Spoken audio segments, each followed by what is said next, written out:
Bueno, ahora sí vamos a continuar con la clase de mecánica del medio continuo y vamos a empezar con lo que es la teoría de esfuerzos. Bueno, entonces ahorita lo que vamos a ver son conceptos fundamentales de la teoría de esfuerzos. Este, no vi si me estoy viendo yo, espero que sí me esté grabando mi cámara ahí. Entonces, lo que vamos a ver ahorita es la teoría general de la teoría de esfuerzos. Vamos a ver después con las ecuaciones diferenciales de equilibrio, vamos a complementar todo esto que tenemos, ¿no? Esto es un poquito algo abstracto, ¿no? Vamos a introducir lo que es el concepto de lo que es un tensor y pues vamos a ver para qué nos sirve lo que son los llamados tensores, ¿no? Entonces vamos a continuar. Entonces lo que vamos a ver pues es lo que es los tensores de esfuerzos. Eh, Vamos a establecer la ecuación general de equilibrio, vamos a obtener un cuerpo en forma general y vamos a ver qué tipo de fuerzas se van a generar dentro del cuerpo. Asimismo vamos a obtener lo que es la ecuación de momento, ¿no?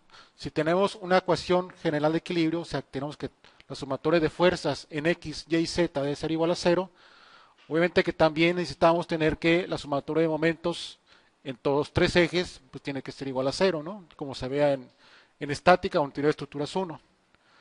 Y pues en base a esto vamos a establecer la definición de lo que son esfuerzos normales y los que son esfuerzos tangenciales. ¿Ok? Bueno, ¿qué es un tensor de esfuerzos? Un tensor, es un operador que aplicado a un vector unitario n, que es este de acá, produce un vector de esfuerzos asociado a un elemento de superficie. ¿Sí? Lo que pasa es que, ¿por qué necesitamos obtener un tensor? Porque en una superficie, pues vamos a tener muchos vectores, ¿no? Vamos un vector, otro vector, otro vector. Pero el vector, que es la fuerza que actúa en esta superficie, no necesariamente va a estar en la misma dirección que, que el vector de superficie, ¿no? O sea, puede ser que tenga otra dirección, puede tener que sea esta dirección o esta dirección. No necesariamente va a ser paralelo a este vector, ¿no? O no necesariamente va a ser tangencial a la superficie, ¿no? Entonces va a tener una orientación cualquiera, por lo cual necesitamos definir lo que es el concepto de tensor. ¿Y qué es un tensor? Pues vamos a poder decir imaginarnos que es un vector en función de otro vector, ¿no? ¿Y quién es ese otro vector? Pues el vector del área, ¿no? El área que tenemos aquí. Entonces cada área vamos a tener un diferente vector. ¿Ok? Entonces ese es más o menos el concepto de tensor, ¿no? Entonces en esta área, el tensor que tiene normal n, el vector actúa en esta dirección. En el caso particular, cuando tenemos los vectores cartesianos, I, J y K, ¿verdad? Entonces vamos a tener un tensor, ya no va a ser la normal del área, ya no va a ser la I, y ya no va a ser N, ¿no? Va a ser la I, la normal del área va a ser K y la normal del área va a ser J, ¿no? Como ahorita vamos a ver más adelante. Ok, vamos a establecer lo que es la ecuación general de equilibrio. Tenemos que entre este cuerpo va a actuar un tensor de esfuerzos o una fuerza de tracción, ¿no? Pero obviamente que esta fuerza no es una fuerza, sino es una fuerza por unidad de área, ¿no? Lo habíamos visto anteriormente, fuerza por unidad de área. O sea, tenemos todo este cuerpo, ¿verdad? Y le vamos a aplicar una fuerza por unidad de área y le vamos a aplicar, esto de aquí es la fuerza de gravedad, ¿no? Esa es la fuerza de cuerpo, ¿sí? Entonces la sumatoria de todas las fuerzas que yo le estoy aplicando a este cuerpo, junto con la fuerza de cuerpo, que es la fuerza de gravedad, debe ser igual. En caso de que sea la segunda ley de Newton es las fuerzas, sumatoria de fuerzas es igual a la masa por la aceleración. Y en caso de que tengamos equilibrio, la sumatoria de fuerzas pues obviamente debe ser igual a cero, ¿no? Asimismo, la sumatoria de momentos con cualquier punto, ya sean los ejes X, Y, Z, debe ser igual a cero o igual a ya sea la inercia por el cuadrado de la aceleración, en caso de que tengamos en un equilibrio dinámico, ¿no? Bueno, eso en forma general. Pues viéndonos a la figura anterior, si tratamos esto como si fueran me voy un poquito al anterior. Para hacer la sumatoria de fuerzas, me faltó comentar que, ¿cómo hacemos la sumatoria de fuerzas? Pues, ya sea que la hagamos sumando cada esta fuercecita, o que hagamos una integral de todas estas fuerzas. La integral es la sumatoria de todas las fuerzas multiplicado por un diferencial de superficie, ¿no? Bueno, entonces, para obtener esta integral, la resultante de todas estas fuerzas va a ser igual a la fuerza de cuerpo multiplicado por un diferencial de volumen, va a ser la resultante de todas las fuerzas de cuerpo, y la resultante de todas las fuerzas de superficie va a ser igual a la sumatoria de todos los tensores de que tengamos multiplicados por un diferencial de superficie. ¿Por qué multiplicados? ¿Por qué? Porque el tensor de esfuerzos es una fuerza de tracción y es una fuerza por unidad de superficie, ¿no? Entonces, para hacerlo fuerza, necesitamos multiplicarlo por un diferencial de superficie, ¿no? Entonces, obviamente que esto es la sumatoria de fuerzas, ¿no? Entonces, aquí tenemos que multiplicarlo por un diferencial de superficie, y como es una fuerza de cuerpo, es una fuerza por unidad de volumen, necesitamos multiplicarlo por un diferencial de volumen, ¿no? En el caso de que sea una fuerza másica, que es una fuerza por unidad de masa, pues necesitamos multiplicarlo ¿por qué? Por la densidad y el diferencial de volumen, ¿ok? Entonces, eso sería la sumatoria de fuerzas, simplemente es la segunda ley de Newton, ¿ok? Ahora utilizamos el teorema de la divergencia de Gauss. El teorema de la divergencia de Gauss dice que la integral de superficie es igual a la integral de volumen de la divergencia del vector de superficie. En el caso del teorema de la divergencia de Gauss se utilizaban vectores.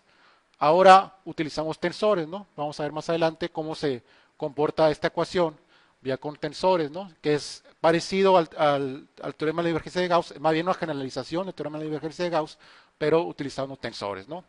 Y igual aquí, pues esta la vamos a dejar igual. Entonces vamos a tener, en lugar de tener una integral de superficie aquí, vamos a tener una integral de volumen, ¿sí? Y con esta integral de volumen la ventaja es que, ¿qué podemos hacer? Que podemos factorizar, ¿ok? Entonces vamos a agarrar, bueno, esta de aquí no debe estar aquí. Entonces, esto lo factorizamos, ¿verdad? Y todo esto va a ser la integral de volumen, ¿sí? Entonces, integramos el volumen en todo el cuerpo y necesitamos, pues obviamente, satisfacer que la resultante sea igual a esto, ¿no? En caso de que sea un equilibrio dinámico, esto va a ser igual a la masa por la aceleración. En este caso sería la ρ por la aceleración. Y en el caso de que tengamos equilibrio, pues obviamente que debe ser igual a cero, ¿no? Entonces, para que esto sea igual a cero, necesitamos pues que todo sea igual a cero, ¿verdad? Todo lo que está dentro sea igual a cero. Entonces, al hacer todo esto igual a cero, pues garantizamos el equilibrio, ¿no? Igualmente, si lo hacemos en equilibrio dinámico, la ecuación sería ρ por la aceleración igual a la ρ por la fuerza másica en este caso, más, bueno, aquí sería aquí quitar esta integral, ¿verdad? Más la divergencia del tensor de esfuerzos, ¿ok? Entonces, lo único que variaría entre esta que es ecuación de equilibrio y esta es que le vamos a agregar la ρ por la aceleración. ¿Estamos de acuerdo? En este caso, pues si la ρ por la fuerza de cuerpo y la divergencia, pues no va a estar afectada por la ρ, ¿no? Entonces, aquí nomás habría que agregarlo en caso de que tengamos una aceleración, ¿verdad? Similarmente, en la ecuación de momento, necesitamos multiplicarlo por una R. La R lo vamos a poner un poquito más atrásito. Aquí está la R, ¿no?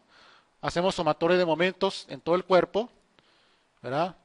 Y la representamos mediante una R, ¿no? R por su brazo de palanca, ¿no? Brazo de palanca por la fuerza, el brazo de palanca por la fuerza. En este caso sería un pequeño diferencial de fuerza. Sumatoria de momentos es igual a cero, en caso de que tengamos un equilibrio estático. Y bueno, mediante ciertas manipulaciones que pueden ver ahí en el libro, que son bastante largas. Bueno, antes de esto sería utilizar el teorema de Gauss. El teorema de Gauss, pues para convertir esta integral de superficie a integral de volumen, similar como lo hicimos en la forma anterior. Y pues tenemos esta ecuación, ¿no? ¿Sí? Entonces el tensor de esfuerzos en la dirección Y, producto cruz por el vector Y, más J por el tensor en la dirección J puede ser igual a 0, ¿no? Entonces veíamos que el tensor en cualquier dirección normal pues va a ser T de N. En el caso particular de que tengamos, pongamos que este es el vector K, pues vamos a tener un tensor K, ¿verdad? Actuando en esta dirección. Obviamente que no va a estar en la misma dirección, ¿no? Como ya había dicho anteriormente, ¿no? Puede ser que actúe aquí o aquí. En el caso de I, pues obviamente igual, ¿no? Si tengamos el vector I para acá, pues vamos a tener un tensor I, que no necesariamente está en la dirección I, ¿verdad? Puede ser que actúe en cualquier dirección, ¿no? Entonces, como lo había mencionado ahorita en unas diapositivas anteriores. Y pues para satisfacer esta ecuación, tenemos que la J por la T de I debe ser igual a T de J por I, ¿sí? Utilizando esto, vamos a garantizar la sumatoria de momentos sea igual a 0. Similarmente para la K, K por T de J es igual a T de K por J.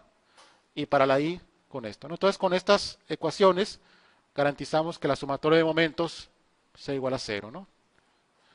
Bueno, como decía anteriormente, el tensor de esfuerzos en la dirección de I, pues va a tener cualquier dirección, ¿no? Es una dirección totalmente arbitraria, ¿ok? Entonces, pues para definir en qué dirección va a ir, vamos a definir tres componentes, ¿verdad? Tres componentes. La componente que va en la dirección I, la vamos a llamar sigma X. La componente que va en la dirección J, pues le vamos a llamar tau XY. Y la que va en la dirección Z, o que es la dirección K, pues le vamos a llamar tau XZ, ¿no? Entonces, el tensor en la cara I, pues va a tener estas componentes, ¿verdad? Es decir, una definición, ¿verdad? Similarmente, para la dirección K o la dirección Z, pues vamos a tener el cortante, ¿no? El cortante que actúa en la dirección X, sería este. El que actúa en la dirección Y, que está en el sentido, bueno, para dentro del papel, digamos. Y en la dirección Z, o sea, que actúa en K y en la dirección Z al mismo tiempo, va a ser sigma Z, ¿no? Después sería el esfuerzo normal, ¿verdad? Igual para la dirección J. Bueno, en este caso, como se definió que la J era positivo en este sentido, pues le ponemos una menos J aquí, ¿verdad? Entonces, si esto es menos J, en tau YZ pues sería hacia abajo y tau YX sería en este sentido, ¿no? Bueno, antes que nada, primero quería definir cuáles son positivos y cuáles son negativos. Si actúa en la dirección positiva, en la cara positiva, en la dirección positiva, obviamente que va a ser positivo, ¿verdad? Si actúa si esta va a ser una cara positiva. ¿Por qué va a ser positiva esta cara? Porque actúa en la cara que va a dirección K. Esta cara la vamos a decir que es positiva porque va en dirección positiva de K, pues obviamente va en K positiva. Si actuara en la otra dirección, en una dirección negativa, que sea menos K, pues le vamos a llamar que sea una cara negativa, ¿verdad? Y si actúa el esfuerzo en esta dirección, en la dirección negativa de K, digamos que es una sigma negativa, ¿verdad? ¿Por qué? Porque la flecha va negativa, ¿sí? Entonces va a ser un esfuerzo positivo. ¿Por qué va a ser positivo? Porque pues actúa en la dirección negativa, en la cara negativa, ¿sí? Digamos que es negativo por negativo, pues positivo, ¿verdad? ¿Sí? Entonces, digamos que es un esfuerzo positivo, aunque la flecha vaya hacia abajo, ¿verdad? Intuitivamente, ¿cómo lo podemos ver, verdad? Si tenemos un esfuerzo así, ¿verdad? Esto obviamente pues es positivo, ¿no? Porque va para arriba, ¿verdad? ¿Y cuál sería el contrario para equilibrar este? Pues sería uno para acá, ¿verdad? Pero usted lo ve, no, pues esto es negativo, ¿no? Esto es negativo, pero es negativo, pero actúa en la cara negativa, ¿verdad? Entonces, pues sería un esfuerzo positivo, ¿sí? Entonces, este esfuerzo, digamos que está a tensión, ¿verdad? Y a tensión, pues obviamente un esfuerzo positivo. Por el contrario, si tenemos un esfuerzo que va hacia abajo en la cara positiva, pues ¿qué tenemos? Menos por más, pues da menos. Y tenemos un esfuerzo positivo en la cara negativa, menos por más da menos. Entonces tenemos un ¿qué? Un esfuerzo a compresión, ¿verdad? ¿Sí? Entonces este sería un esfuerzo negativo y esto sería un esfuerzo positivo, ¿ok? Es una simple convención que se puede utilizar cuando uno, ¿qué? Cuando uno se confunde que si es positivo o es negativo. Aquí es sencillo, ¿no? Cuando tenemos esfuerzos normales, pero cuando tenemos esfuerzos tangenciales, ahí se complica más la cosa, ¿no?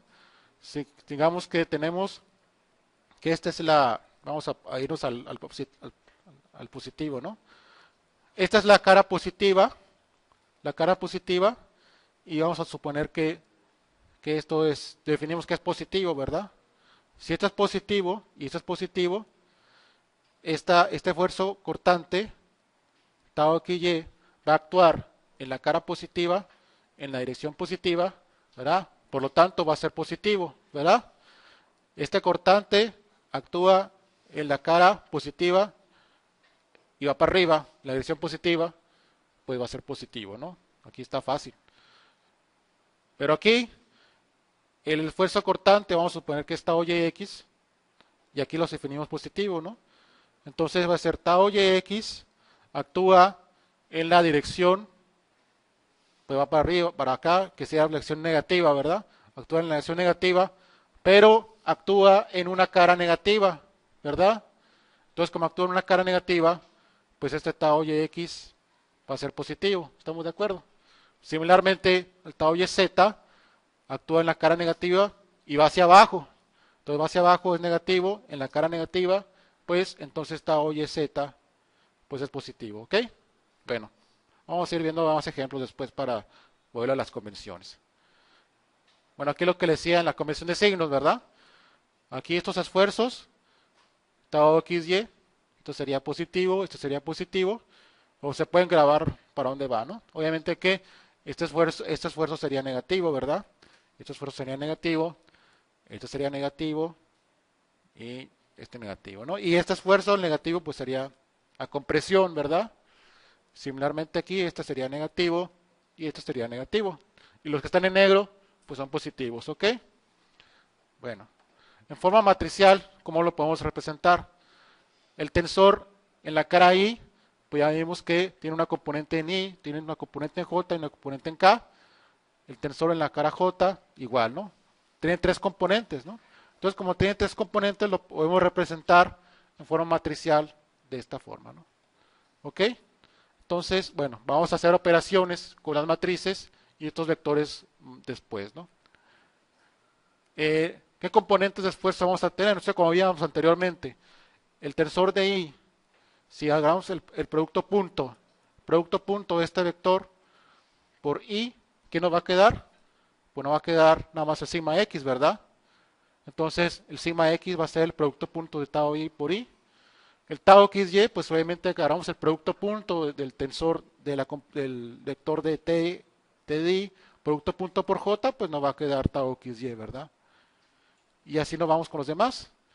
Esto sería, y como habíamos visto anteriormente, que para hacer sumatoria de momentos sea igual a 0, ahí hemos tenido esta restricción, ¿verdad? Que J por T de I es igual a T de J por I.